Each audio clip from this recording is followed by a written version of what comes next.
రోజు మనం నేర్చుకుందాం పైకి బిర్యానీ ఎలా చేయాలో 2 నిమిషాలు. ఫస్ట్ ఒక కుక్కర్ 5 స్పూన్లు నూనె వేసుకోండి.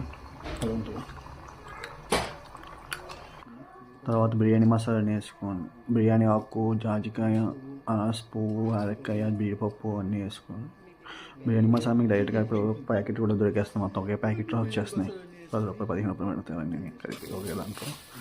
తర్వాత సన్నగా కోసుకొని ఉల్లిపాయలు, పచ్చిమిరపకాయలు వేసుకొని బాగా తిప్పుకొని 2 నిమిషాలు స్టవ్ చిన్న మంట పెట్టుకోవాలి. మరి మాడిపోతుంది జీడిపప్పు. తర్వాత ఒక 3 స్పూన్లు జింజర్ అల్లం పేస్ట్ వేసుకోవాలి.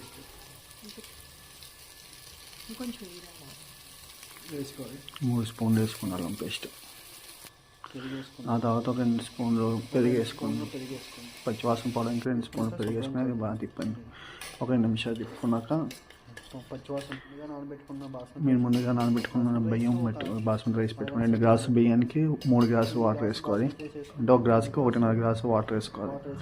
బిర్యానీ రైస్ అరగంట సేపు నానబెట్టుకోవాలి పక్కన. బాస్మతి రైస్ లేకపోతే గట్టిగా ఉంటుంది. తర్వాత మొత్తం రైస్ వేసుకున్నాక ఒక 2 నిమిషాలు ఫ్లేమ్లో పెట్టుకుని 2 నిమిషాలు అప్పుడే వాటర్ వేసుకొని మూసేయండి. 3 విజిల్స్ వచ్చాక ఓపెన్ చేస్తే అంతా మీకు వేడి ఫ్రై పీస్ బిర్యానీ రెడీ.